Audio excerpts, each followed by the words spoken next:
Okay, so imagine you lived thousands of years ago and you're a farmer. Okay, so you've got a piece of land, let's say, and you've got a family, you've got a crop that you're comfortable in growing, maybe some livestock, yeah? And now let's think about, your family situation. What would make your family situation better? Well, probably if you could grow more crops, yeah.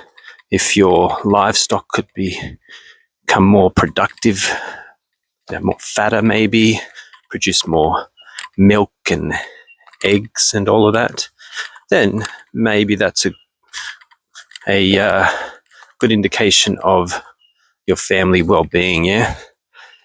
And so how we might look to measure the well-being of a family might be based on the amount that they produce, yeah?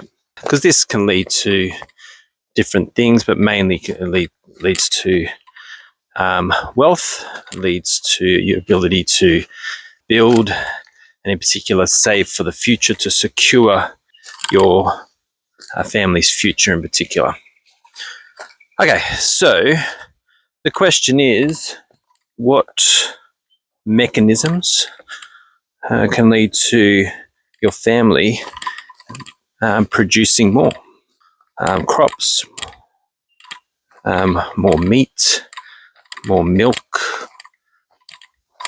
All right, so let's think about this. So what's some things that you could do? Well, maybe you could have kids.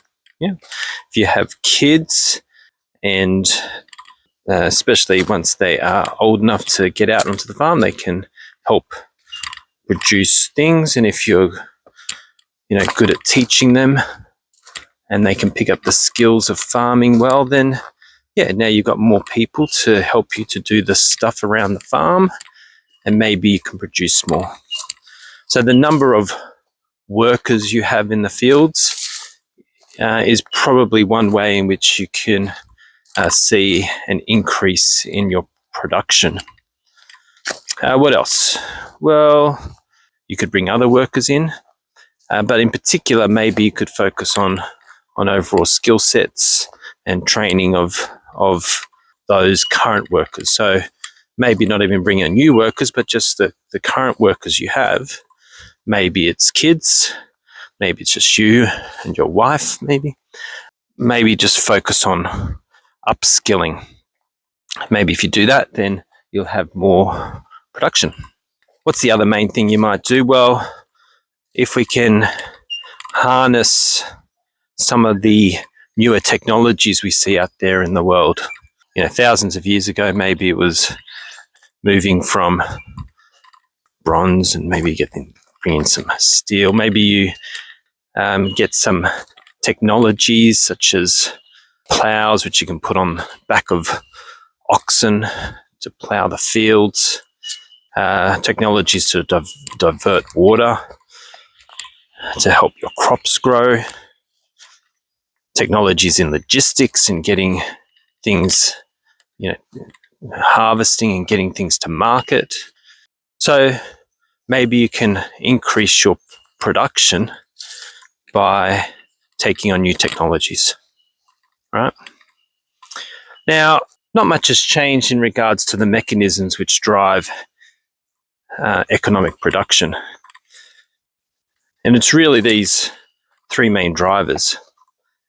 That is the number of workers you have in your workforce, the amount of skills that your workforce have, and also the amount of technologies that you adopt. And yes, skills and technology are somewhat integrated. That is, a lot of the skills that we want to learn is how to use the new technologies. Yep. There's one thing I didn't mention. These are the things that are outside of our control. We can't really control the behaviors of those around us. Like we could, actually, I thought I was going the wrong way. I think you could build up the best economic system for your farm, have the best skilled people, have the best workers, have the best technology, and then some marauding barbarians might come and just take it all from you. But yes, what are the external factors that can drive economic prosperity? Probably the major one is just natural resources, right?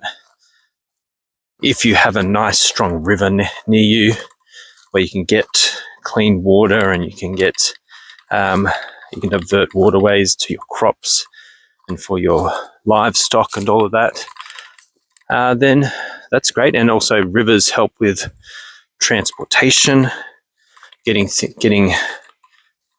big amounts of product to and from your farm.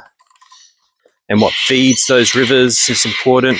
How flat your terrain is important as well.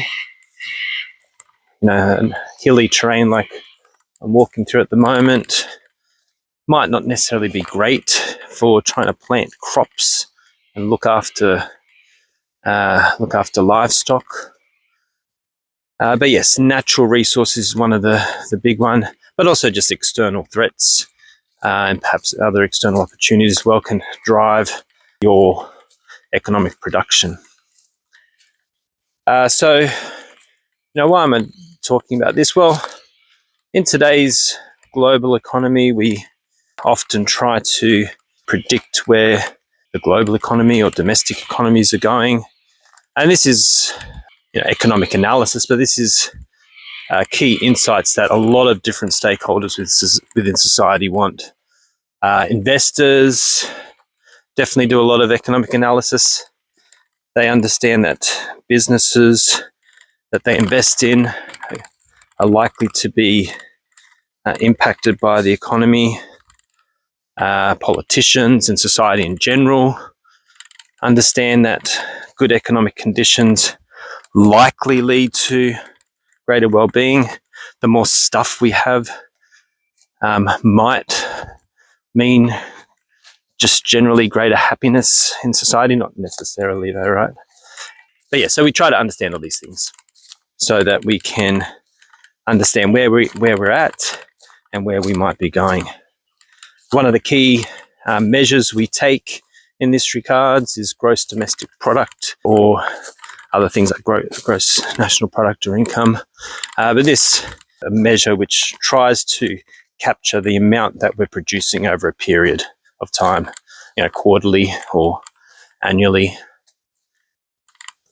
And so what we might want to know, especially as investors, especially those planning for the future, looking for future opportunities, we want to know what the future holds in regards to the economy. And in particular, are we going to be able to produce more, or are we going to have some kind of recessionary pressures coming in?